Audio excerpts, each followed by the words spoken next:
Senhoras e senhores, estamos cumprimentando-os enquanto começamos mais um diálogo espírita, a doutrina espírita passada a limpo.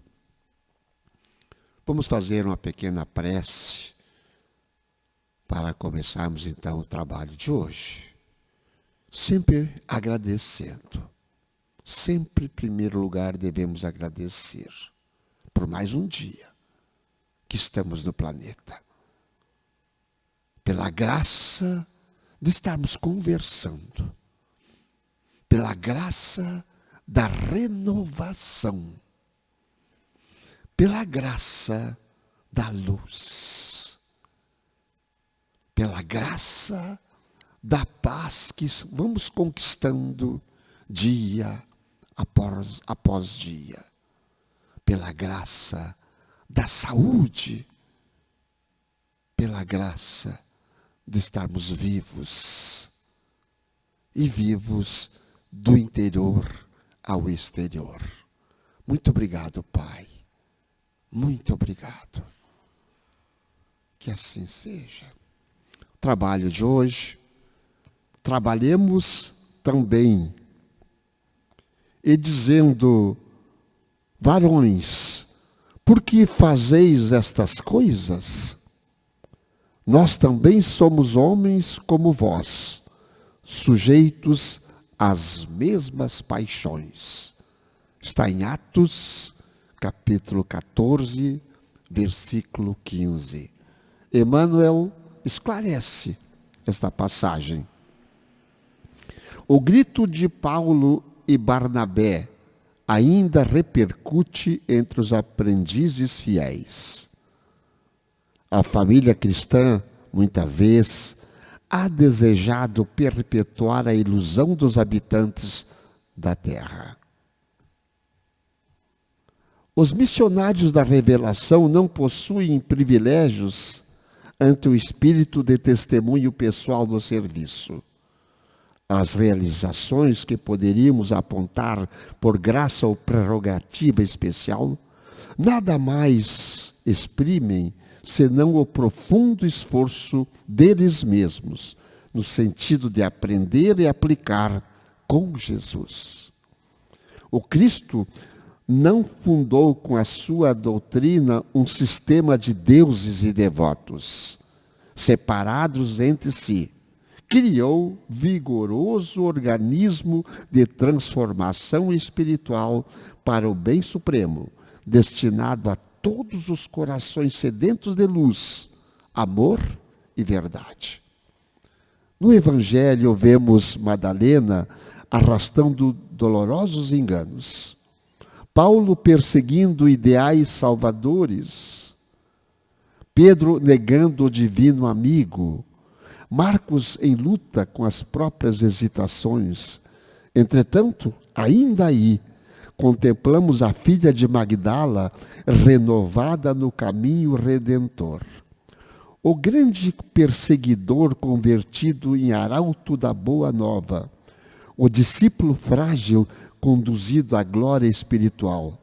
E o companheiro vacilante transformado em evangelista da humanidade inteira. O cristianismo é fonte bendita de restauração da alma para Deus. O mal de muitos aprendizes procede da idolatria que se entregam em derredor dos valorosos expoentes da fé viva que aceitam no sacrifício a verdadeira fórmula de elevação. Imaginam-nos em tronos de fantasia e rojam-se-lhes aos pés, sentindo-se confundidos, inaptos e miseráveis, esquecendo que o Pai concede a todos os filhos as energias necessárias à vitória. Naturalmente, todos devemos amor e respeito aos grandes vultos do caminho cristão. Todavia, por isso mesmo, não podemos olvidar que Paulo e Pedro, como tantos outros, saíram das fraquezas humanas para os dons celestiais, e que o planeta terreno é uma escola de iluminação, poder e triunfo, sempre que buscamos entender-lhes a grandiosa missão. Que lição revigorante! Que lição revigorante! Irmã Ângela, cumprimentando, o que a irmã encontrou no Evangelho correlato a esta lição? Cumprimentando os nossos irmãos que estão em casa, nos assistindo, ou que ainda irão nos ouvir e assistir, que Deus abençoe a todos. É uma lição que traz, principalmente a nós que estamos aí como trabalhadores da última hora, né? Difundindo, espalhando, falando sobre o Evangelho do Cristo. Esse capítulo, esse versículo de Atos aqui, quando o nosso apóstolo diz, e dizendo, varões, por que fazeis essas coisas? Nós também somos homens como vós, sujeitos às mesmas paixões. O que Paulo fala? Paulo e Barnabé vivenciaram uma situação onde os dois estavam ali diante de um paralítico, na época. E por intervenção deles a Deus, né, de suas energias, suas vibrações, oração, eles abençoaram aquele homem, oraram, rogaram, e o paralítico saiu caminhando. E isso já despertou a multidão na época. Os homens da época ficaram assim estupefados, disseram, né, os céus nos enviou os deuses, 2 deuses entre nós. E naquela agitação toda ali, naquele momento, começaram, né? Porque foram enviados 2 deuses entre nós, eles estão aqui, esses deuses começaram já querendo ali cultuar eles, adorar, já queriam trazer bois para sacrificar, né? Em homenagem aos deuses que ali estavam entre eles. Então, Paulo, nesse momento, né? Barnabé ficou ali meio... não vou dizer perdido, né, mas ficou assim, sem saber muito o que falar, mas Paulo, com aquela sua energia sempre revigorante, né, ele agiu dessa forma, né, ele realmente gritou ali entre os homens essa parte, né. Nós também somos homens como vós, sujeitos às mesmas paixões. E naquele momento ele rasga suas vestes e mostra, nós somos homens, somos feitos de carne e osso como vocês. Não somos ninguém, não somos especiais, né? Não somos deuses. O que ele quis dizer com isso naquele momento? Ele estava desconstruindo qualquer forma, qualquer tipo de idolatria, de fanatismo que pudesse ocorrer naquele momento, né? E mostrando, né, a nós, então, continua o texto, né, quando Cristo diz... Quando Emmanuel diz que Cristo não fundou a sua doutrina um sistema de deuses e devotos separados entre si. Ele criou um vigoroso organismo de transformação espiritual para o bem supremo, para todos, destinado a todos os corações sedentos de luz, de amor e de verdade. Mais uma vez nos traz que cada um de nós tem o seu trabalho individual a fazer. Todos nós que estamos aí dispostos, né, como diz os textos, trabalharmos também nessa seara do Cristo, a importância de fazer essa desconstrução. Muito parecido lá com o tema do programa anterior, né, do homem velho para o homem novo. Mas aqui nos chama mais ainda a atenção, enquanto nós, aprendizes do Cristo, em não nos deixarmos levar por esse devotamento externo, por essa idolatria, podendo aí criar um sistema de fanatismo, né, onde a nossa vaidade vai ser exacerbada, a nossa ganância, a nossa ambição. Então nós temos que ter esse cuidado. Aí nós vemos os exemplos de Paulo, de Maria Madalena, né, de Marcos, de Pedro. Todos eles tinham as suas lutas internas, como nós temos. Os seus defeitos, as suas mazelas que precisavam trabalhar, mas o que eles fizeram? Eles se permitiram realmente se desconstruir. Eles se permitiram realmente penetrar na luz do Evangelho do Cristo nos seus corações. E lá no Evangelho, segundo o Espiritismo, no capítulo 9, nas instruções dos Espíritos, no item 6, a afabilidade e a doçura, a benevolência para com os semelhantes, fruto do amor ao próximo, produz a afabilidade e a doçura, que são as formas de sua manifestação. Entretanto, nem sempre se deve confiar nas aparências, pois a educação e a vivência no mundo podem proporcionar o verniz dessas qualidades do homem. Quantos a cuja fingida bondade e simplicidade é apenas uma máscara para o exterior, uma roupa cujo corte planejado dissimula as deformidades ocultas? O mundo está cheio dessas pessoas, que têm o sorriso nos lábios e o veneno no coração, que são brandos desde que nada os incomode, mas que mordem a primeira contrariedade, cuja língua de ouro, quando falam diante das pessoas, transformam-se em dado envenenado, quando falam por trás. O cuidado de nós sermos realmente o que somos, não criar uma falsa aparência apenas para agradar as pessoas ou para nos fazermos de bonzinho perante as pessoas. Não, é realmente essa desconstrução, esse trabalho íntimo que cada um de nós deve fazer. Não sei se estou me fazendo falar bem, irmão Antônio. A gente precisa ter esse cuidado, me fazer de bonzinho. Mas se eu começar a treinar a ser bom, às vezes começa assim. Olha bem, pensa o que eu estou falando agora. Se eu começar a mudar para fingir, a princípio fingindo, digamos assim, mas eu começo a treinar esse fingimento, ele, com o tempo ele vai se tornar uma realidade, porque eu treino dentro de mim. Porque aqui diz muito clara a lição do Evangelho, muito clara as lições que nós estamos recebendo, que Paulo mudou até o nome dele. Ele era Saulo. Enquanto perseguidor aos cristãos, ele mandou matar cristãos, perseguiu Jesus até o final. Matou aquele que deveria ser o seu cunhado, o Estevão.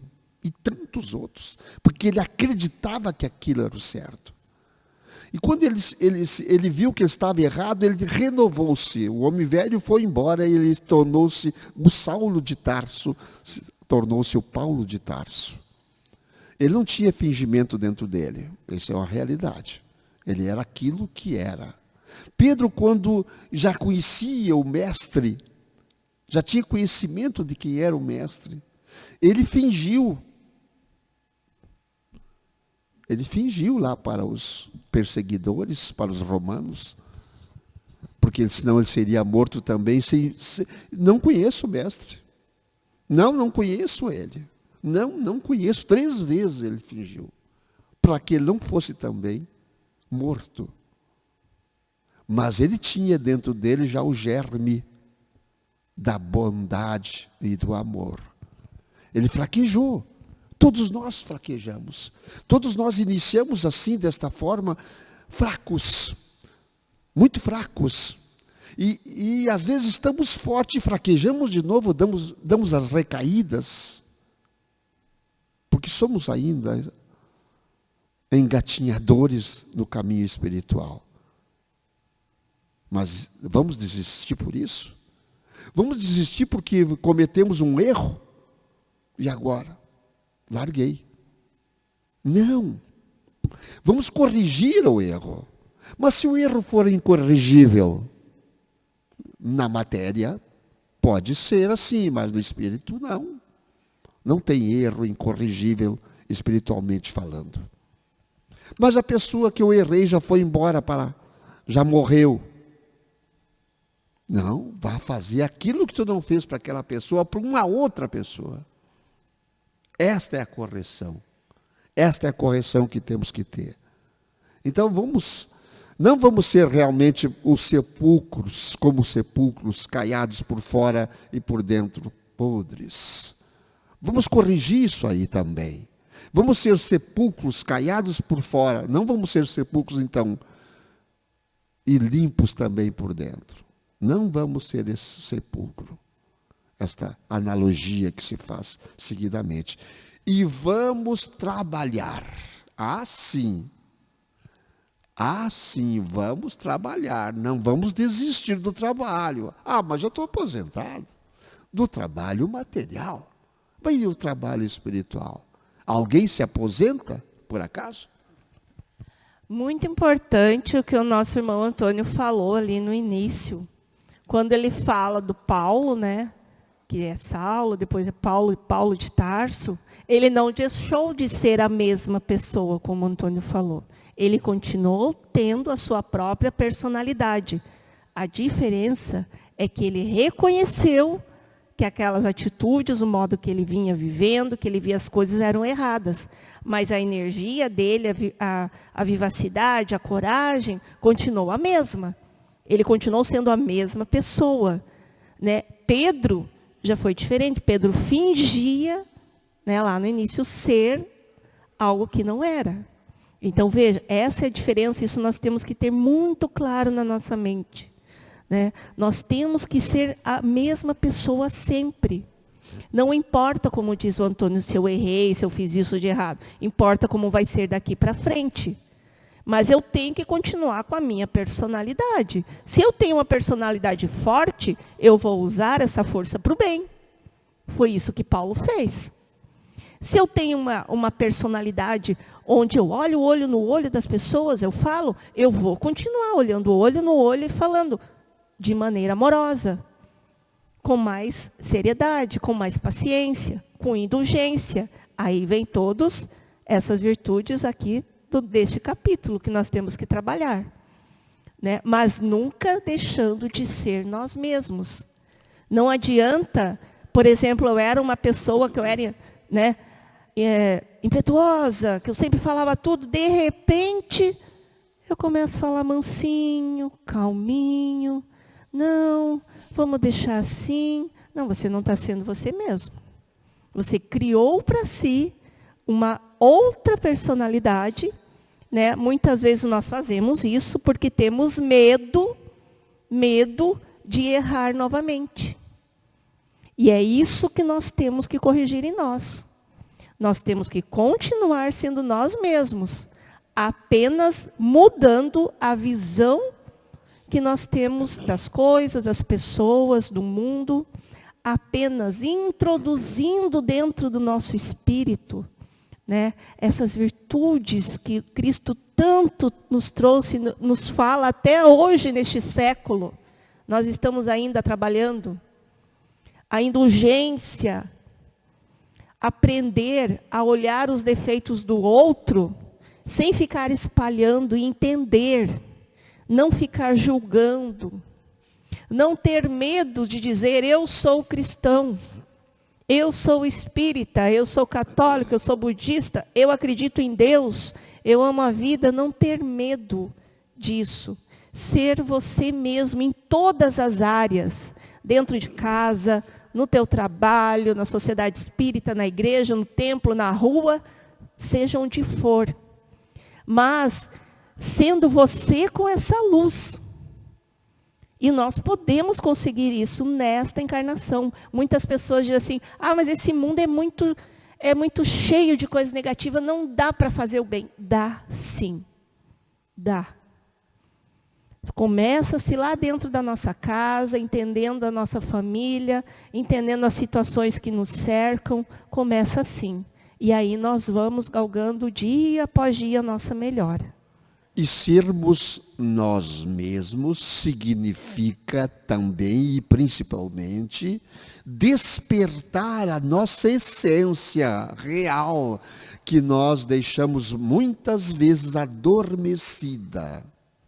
Veja bem, a nossa essência despertada de verdade, nós sabemos que ela é boa. Mas nós a fazemos adormecer para seguir o que acontece na atualidade, ou todos os tempos aconteceram, das coisas negativas que aparecem muito mais que as coisas positivas. Se nós olharmos um jornal televisivo ou um jornal que nós podemos ler, nós vamos ver que as notícias que chamam a atenção são as notícias negativas. São os crimes, são as notícias policiais, são os escândalos, são as corrupções. E as notícias positivas não aparecem. Por que elas não aparecem nos jornais? Porque elas não dão o que nós chamamos, não dão ibope, que nós usamos chamar, não dão ibope, né? Não dão repercussão. Por que não dá repercussão? Porque a humanidade ainda não acordou para a sua essência, que é boa, que é para colocar as coisas boas, para que as pessoas cultivem as coisas boas, porque os males não merecem ser comentados. E quanto mais eu comento, mais eu espalho o mal. Vamos comentar, vamos deixar o nosso despertar. A gente vai falar muito bem, despertar aquilo que nós temos de bom dentro de nós. É só acordar. Acordar. Vamos acordar o homem bom que fomos criados e que deveremos ser, o homem perfeito dentro da possibilidade, dentro da relatividade, da perfeição a que Deus nos criou. Nunca igual a Ele, é lógico, mas a perfeição que poderemos alcançar como humanidade. Vamos acordar, quanto antes melhor. Acordemos, portanto. Cristo foi o nosso modelo, né? Modelo e guia de toda a nossa humanidade. E no Evangelho diz assim, no final do capítulo: coragem, amigos, o Cristo é o vosso modelo. Ele sofreu mais do que qualquer um de vós, e nada fez que pudesse ser reprovado. Enquanto que tendes a expiar o vosso passado e vos fortificar para o futuro. Portanto, sede pacientes, sede cristãos. Essa palavra resume tudo. Sede cristãos. Nós temos que aprender a sermos cristãos. E ser cristão é algo mais amplo. Não é você ser espírita, ser católico, ser budista, ser umbandista, ser candomblé, seja o que for. É ser cristão. O que é o ser cristão? Ser cristão é acreditar no Cristo. Não apenas isso, é muito mais amplo que isso. Ser cristão é realmente começar, como disse o irmão Antônio, a despertar a nossa essência divina. A trabalhar em nós essas virtudes, ou a principal delas, que reúne algumas qualidades que nós lutamos no dia a dia, né, para que sejam trabalhadas, que é a caridade. Ou seja, a benevolência, indulgência e perdão das ofensas. É isso aí. Vamos sempre estar no caminho, se perseguirmos a nossa divindade interior. Somos filhos de Deus divino, do Pai Criador de tudo e de todos. Vamos perseguir então, vamos achar, vamos encontrar o ser divino dentro de nós. Fica esse repto aos nossos queridos irmãos. Irmã Ângela, por favor, faça a prece de encerramento. Então, que todos nós possamos realmente trabalhar todos esses vícios, deformidades que nós temos ainda, que criamos. E vamos, neste momento, rogar ao nosso Pai Maior o amparo divino de sempre.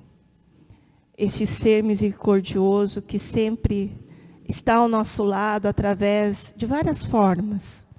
Através dos nossos filhos, da nossa família, dos amigos, dos nossos colegas de trabalho, de momentos que acontecem na nossa vida de forma inesperada para nos auxiliar.